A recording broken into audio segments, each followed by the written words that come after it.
Welcome to Paul's recipe. ये 250 ग्राम पाबदा मछली है। आज मैं इसी का रेसिपी बनाऊंगी। मछली में हाफ टी स्पून नमक और हाफ टी स्पून हल्दी डालकर अच्छी तरह से मिला दूंगी। आज मैं जो डिश बनाने जा रही हूँ ये एक बंगाली डिश है और बंगाल का सबसे फेमस डिश है, इसलिए वीडियो को स्किप किए बगैर पूरा देखिएगा। इस मछली में डाल दूंगी half tea spoon mustard oil और अच्छी तरह से फिर से मिक्स करके आधा घंटा के लिए ढककर रेस्ट में रख दूंगी। मस्टर्ड ऑयल लगाने से ये मछली तलने वक्त नहीं फूटेगा। इस मछली के लिए मसाला मैं सिलबट्टे में पीसूंगी।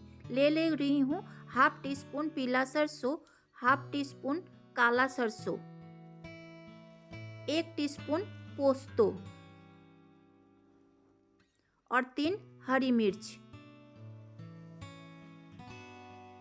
थोड़ा थोड़ा पानी डालकर ये मसाला को मैं पीस लूँगी। आप चाहे तो इन सारे मसाले को मिक्सी में पीस सकते हैं, परंतु सिलबट्टे में पीसा हुआ मसाला का स्वाद बहुत ही अच्छा होता है और खाने में भी बहुत टेस्टी लगता है। इस मसाले में मैं पोस्तो डाली हूँ। पोस्तो सिलबट्टे में बहुत ही अच्छा पिसाता है, जो मिक्सी में अच्छा नहीं पिसाता है। देखिए मसाला कितना अच्छा पेस्ट हुआ है। अब मैं मसाले को सिलबट्टे से एक बोल में निकाल लूंगी। साथ ही थोड़ा थोड़ा पानी डालकर जो सिलबट्टे में लगा हुआ मसाला है वो भी उठा लूंगी। मसाला पिसा हो गया और आधा घंटा से ज्यादा वक्त हो चुका है। मछली को तलने के लिए 5 टीस्पून मस्टर्ड ऑयल गरम कर ली हूँ। ये डिश मस्टर्ड ऑयल से ही बनाया जाता है। मछली को तेल में डालने से पहले हाथों से फिर से मछली को मिक्स कर लीजिए। उसके बाद आहिस्ता से एक एक करके मछली को तेल में डालिए। गैस के फ्लेम को मीडियम करते हुए 1 मिनट के बाद मछली को पलट दूंगी। इसी तरह मछली को अलट पलट करके चारों तरफ फ्राई करके निकाल लूंगी। बचा हुआ मछली भी मैं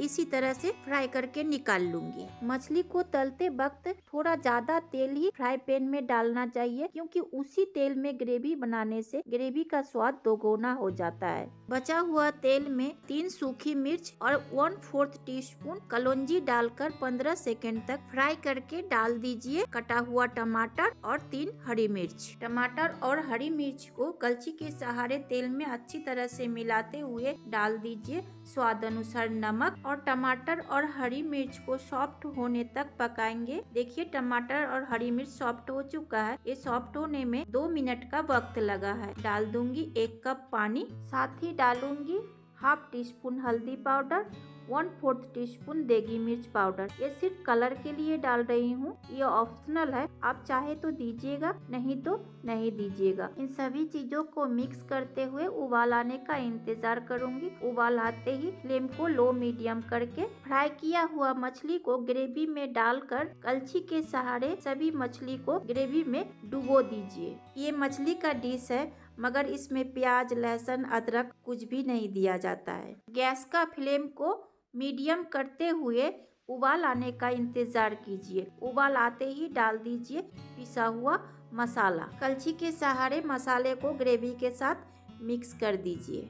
आप जब भी बनाइएगा ये रेसिपी तो अंत में थोड़ा चीनी जरूर डालिएगा। मैं चीनी डालना इसमें भूल गई हूँ। देखिए फिर से उबाल आ चुका है। मैं डाल दूंगी 3 हरी मिर्च। ये बिल्कुल ऑप्शनल है, आप चाहे तो दीजिएगा, नहीं तो नहीं दीजिएगा। मैं सिर्फ सेंट के लिए डाल रही हूँ। कलछी से स्टर नहीं कीजिएगा, नहीं तो मछली टूट सकता है। पैन को हिलाते हुए गैस को ऑफ कर दीजिए और 2 मिनट तक ठंडा करने के बाद सोर्से पापता रेसिपी का प्लेटिंग कर लीजिए। ये रेसिपी चावल, रोटी, पराठा के साथ खाया जा सकता है। हम लोग इस रेसिपी को चावल के साथ खाते हैं। इस रेसिपी को इसी तरह से बनाकर एक बार ट्राई जरूर कीजिएगा। ये रेसिपी खाने में बहुत ही स्वादिष्ट होता है। आप सभी को अगर मेरा वीडियो अच्छा लगता है तो प्लीज़ सब्सक्राइब, लाइक कीजिएगा। Thanks for watching.